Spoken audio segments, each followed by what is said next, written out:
Hey guys and gals, how we doing? It's me, Joe Sayers, back here for the Music Factory Studios. Today I want to talk to you about budget in-ear monitors and what you can find out there on the market that isn't going to cost you $2,000 or $3,000, okay? So what you see here in front of you is a few of the budget in-ear monitors I've tried over the years. Some I like, some I don't care for, some are kind of new, and some are from the other guys that I play music with, okay? Now, first of all, I want to talk about what I use in the studio and the reason why. What I use in the studio is this. This is the Etymotic ER4, or ER3, excuse me, XR. The ER3 XR is a completely flat in-ear monitor. Now, some are going to say, well, yeah, but the XR model has a little bass boost. It does, but the way I describe it to people is like this.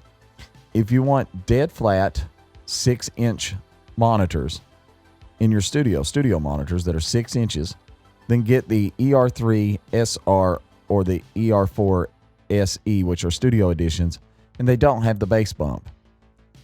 The XR models have a small bass bump at around 60 hertz.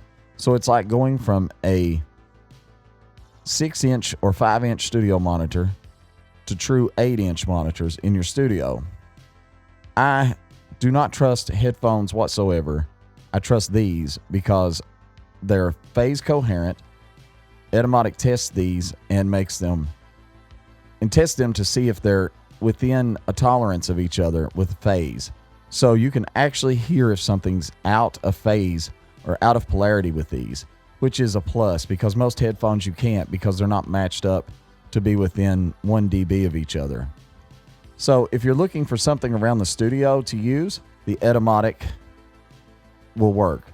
The only Etymotics I do not recommend are these. These are great for listening to music, but these are the Etymotic MK5, and they're great for just listening, but they're really flat and they have some dips and peaks in them that really won't help you at all.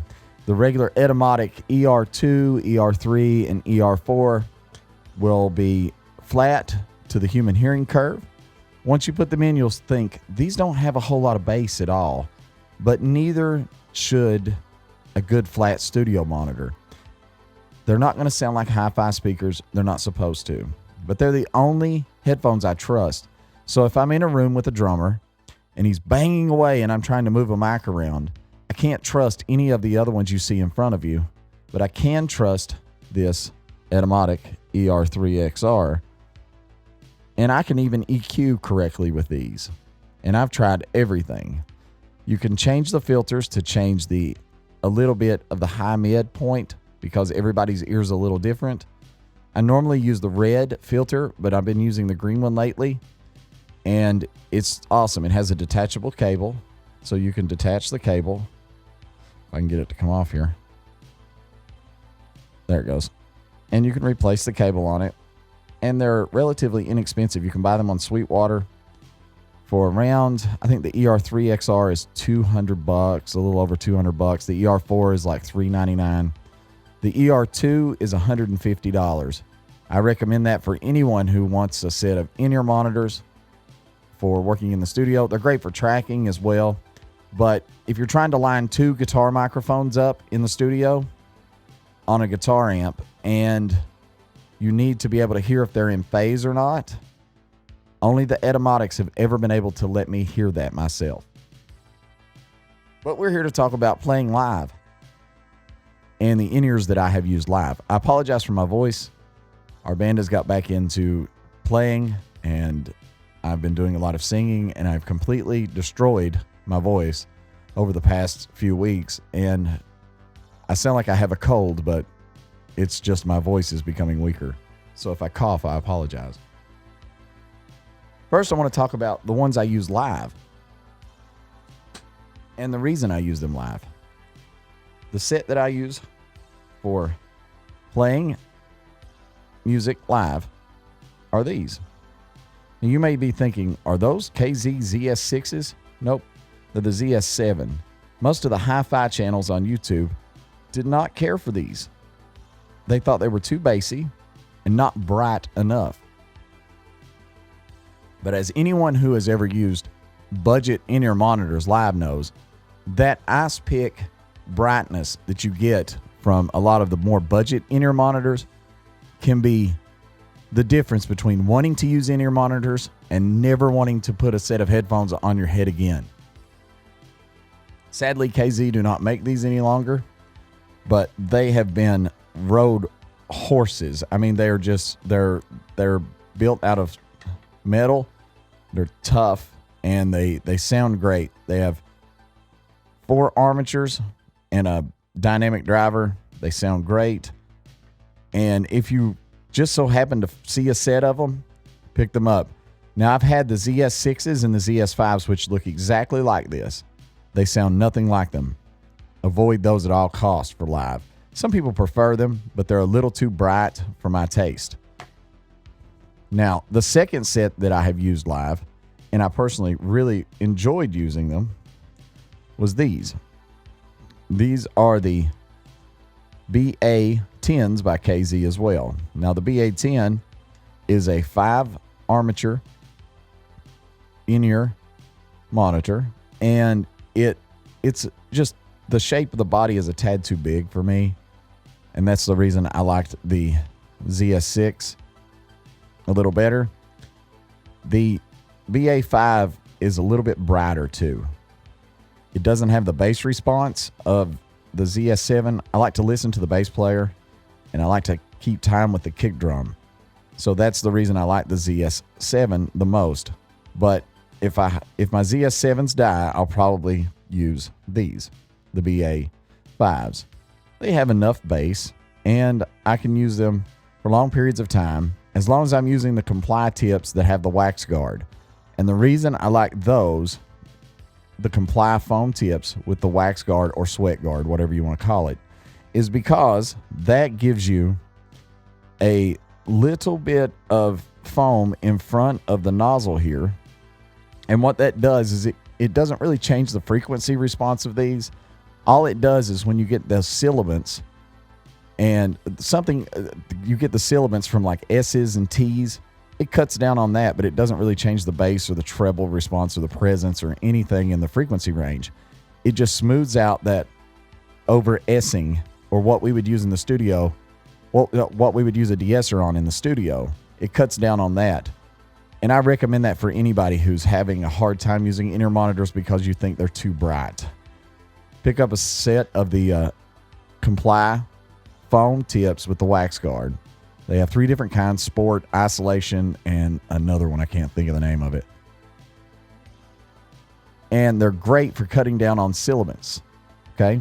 Now, another in-ear monitor that I like was the AS10. It's very similar to the BA10. It's 5 balanced armatures. It's actually the same set of armatures as the BA10, except it comes in this plastic housing instead of this metal housing.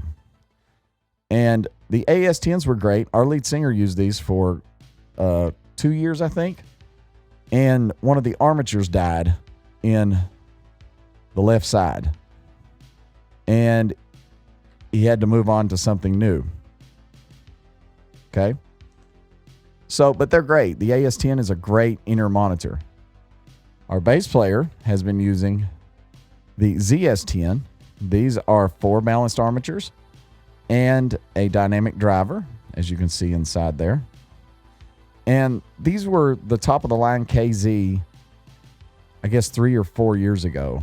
And the only problem is they have a little dip at around 1K and a little dip at around 500. And you think, well, I'd like to get rid of both of those.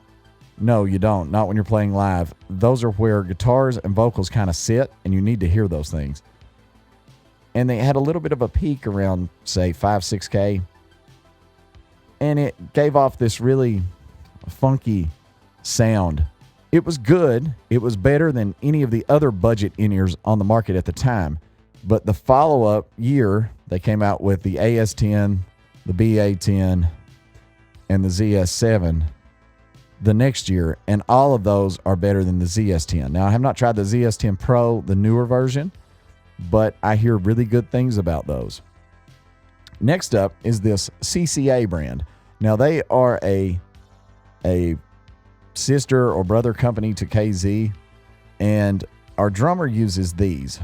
These are the CCA CSN. They're a single dynamic driver and a single balanced armature. The armature, though, is not in the nozzle like most of the KZ headphones. The balanced armature is right here, if you can see that. It's in the body, not the nozzle. This has a 10 millimeter dynamic driver and one balanced armature. He likes it because he says it's not too bright and it gives him just enough bass response that it's not overwhelming. Now, our bass player, I picked these up for the bass player this year because he had been using the ZS10s. He wanted something with a dynamic driver, but he said that no matter what he used, everything was too bright for him. So I think he's super sensitive to armatures. So what I did was I picked up the KZ DQ6 for him, and they come with two dynamic drivers in the top, which are 6 millimeter, and a 10 millimeter dynamic driver in the bottom. It's 3 dynamic drivers all together. As soon as he put them in, he said, these are perfect for me. Now, the new KZs and CCAs have this shape that is more like an actual true in-ear monitor, and it's very comfortable to wear. It gives a better seal than any of the older models that have these real obscure campfire audio style shapes. Our lead singer is actually using these now. These are the CCA CA16s. These come with 7 armatures and 1 dynamic driver. As soon as he put these in, he had been using my Etymotics Live, my Etymotic ER3 XRs, and he loved those. And I said, I'm sure I can find you something that works as good as those for a budget price. And he just didn't like the shape, and he liked having the comfort of having something over his ear. So I found these. These are the CCA CA16 for him, and he absolutely loved them. They're not as loud as, say, the BAs or the BA5s or the ZS7s. But the CA16 is a softer, more clean and clear kind of sound. There's a little bit of scoopiness at around, say, 2.5K, but it's not so deep of a cut that you lose anything. The bass response isn't overwhelming, which I thought it may be because of having all of those balanced armatures in there and a dynamic driver. But it's really balanced for the tonal shape that they've chosen for this. It's got that nice shape for in-ear monitors as well. All of the newer ones have this same shape. So if you see the CCA CA16 here, and here is the DQ6. It has that same kind of shape, as well as the CCA CSN. They all have that nice little lip on them where it sits in the peak and bend of your ear, and that gives you a far better seal than using something like this, which is basically the same shape as Campfire Audio's Andromedas. Honestly, I've had the Campfire Audio Andromedas, and I like this better, the KZ ZS7. But if you're looking for a good in-ear monitor, I can recommend all 3 of these. If sibilance is an issue for you, I recommend just trying the DQ6 with the Comply foam tips with the wax guard.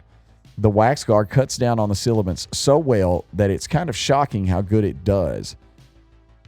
If you have a set of in-ear monitors you like, but you think they're just a touch too bright and it gets annoying, try those tips. I know a lot of people don't like foam tips, but it's the wax guard that really makes the difference here. You know, you could go in here and take off the nozzle and put a piece of tissue paper in there, but I wouldn't recommend tearing your in-ears apart when you could just put a tip on there for, you get 3 sets for $20 on Amazon, and really getting those to sound good. And it will cut down on the sibilance. It's just like adding a de-esser to it, and it works really well.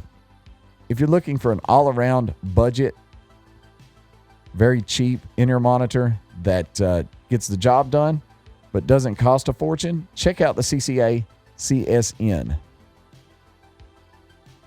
The armature is not in the nozzle, but it has enough brightness that you can hear everything clearly. Guitars are easy to hear with it. It has enough bass response for kick drum, for a bass guitar. If you want more bass and you need no syllabants, pretty much, go for the DQ6.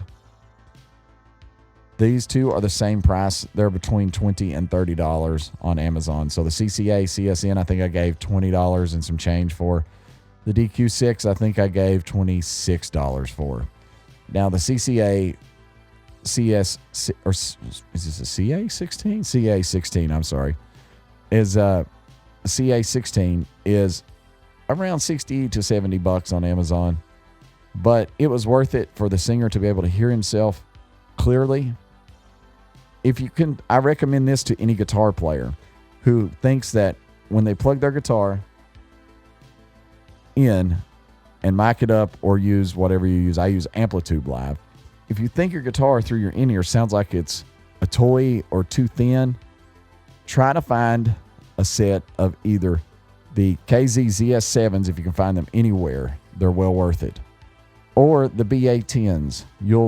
Guitars sound better in these than these. Okay? So they sound better in the older KZs than the newer KZs, or the newer KZs and CCAs. They all sound fine to me, though. It's not like guitars sound like they're coming from, like a toy box speaker or something through these CCAs or anything. It's just these have enough low end that you get the boom and thump of the guitars. I don't recommend anyone buy the older ZS10s any longer. They're not that great. And the AS10s are all right, but this is actually the second pair that we've had, and the first pair went bad as well. So I don't know if it's the crossover that they're using, or maybe we just had really bad luck, but they only lasted about a year, both sets. I thought I would cover that. And if you're looking for something, if you want something that's dead flat, super flat, and gives you exactly what you would hear out of a set of like 8-inch studio monitors, they're not going to have the thump of an 8-inch studio monitor, but they're going to have that same frequency response. Look at the Etymotic ER3XR. Now, if I had to choose my favorites, my favorite is the ZS7. Those are fun to listen to music on, okay? They're really fun to listen to music on.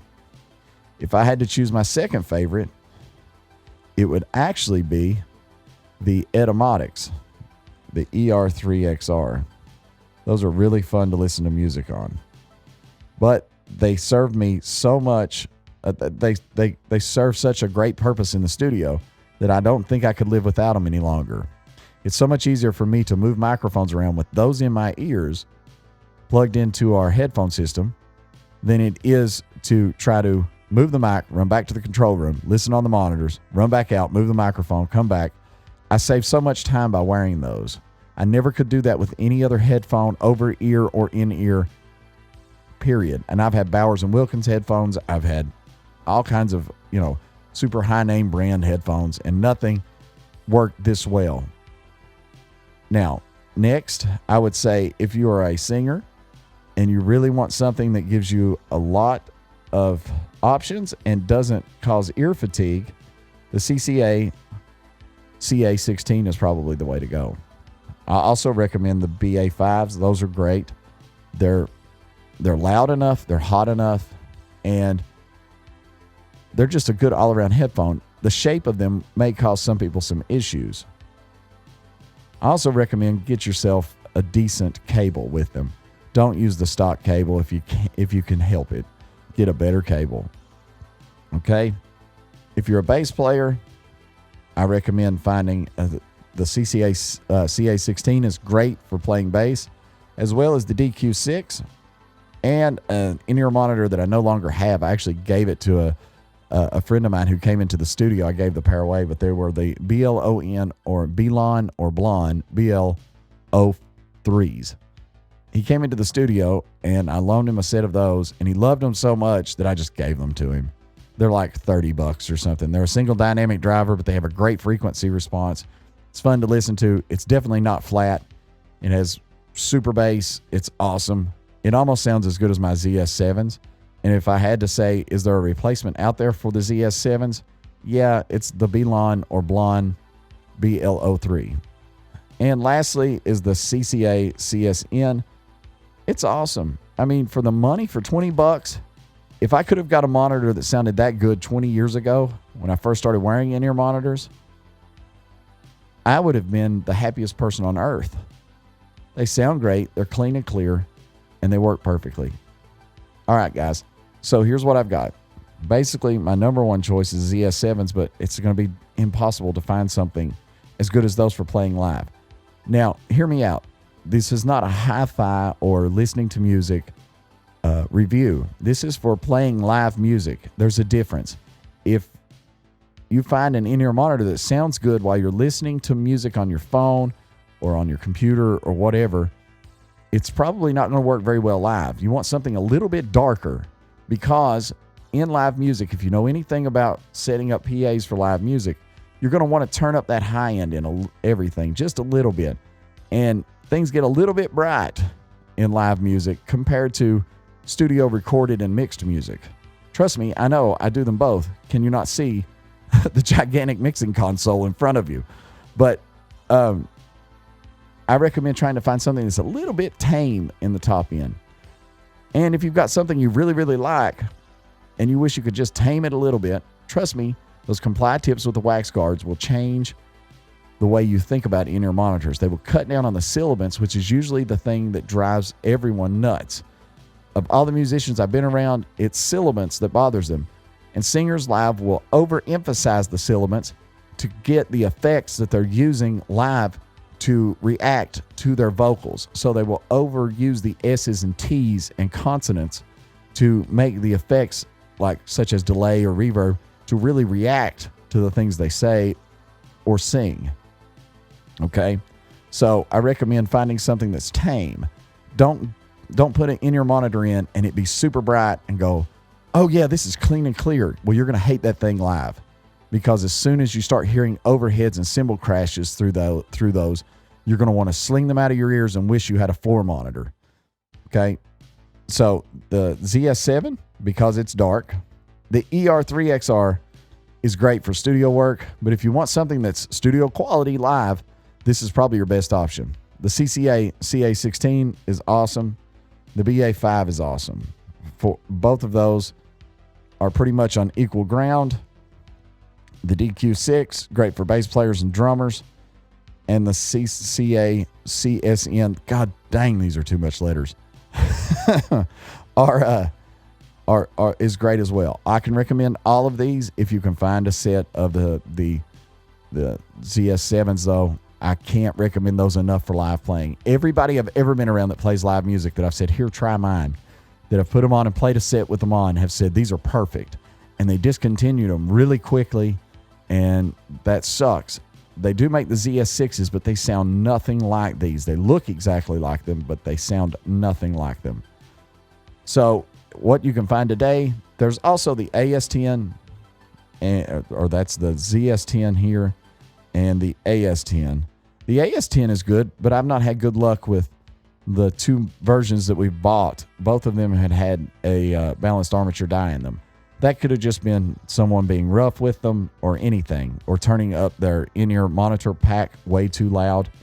The ZS10s, I don't really recommend those unless you really want this and this shape works for you. But the sound, I would try the new ZS10 Pros. They probably have a better frequency response than the older ZS10s. But if I had to choose a new monitor today to go play with, for me, it would probably be the BA10s. I am a quirky guy when it comes to what I like to hear live. And it's the closest to the ZS7. It just doesn't have that awesome bass boost that the ZS7 has. If I had to choose from the new kinds of KZ/CCA shape of like universal in-ear monitor here, I'd probably go with the DQ6, to be honest with you, over the other two, because it cuts down on the sibilance really well. And once you add one of those comply foam tips with the wax guard, there's no sibilance issues and no brightness issues. And you can handle having a nice, bright, clean and clear in-ear monitor. All right, guys and gals, I hope that helped you out. If it did, thumbs up. And subscribe here to the channel and click the little bell for notifications if you'd like to see more. And also, while you're here on YouTube, check out one of these other videos on your screen now. All right, guys and gals, we'll see you next time. Have a great day, y'all.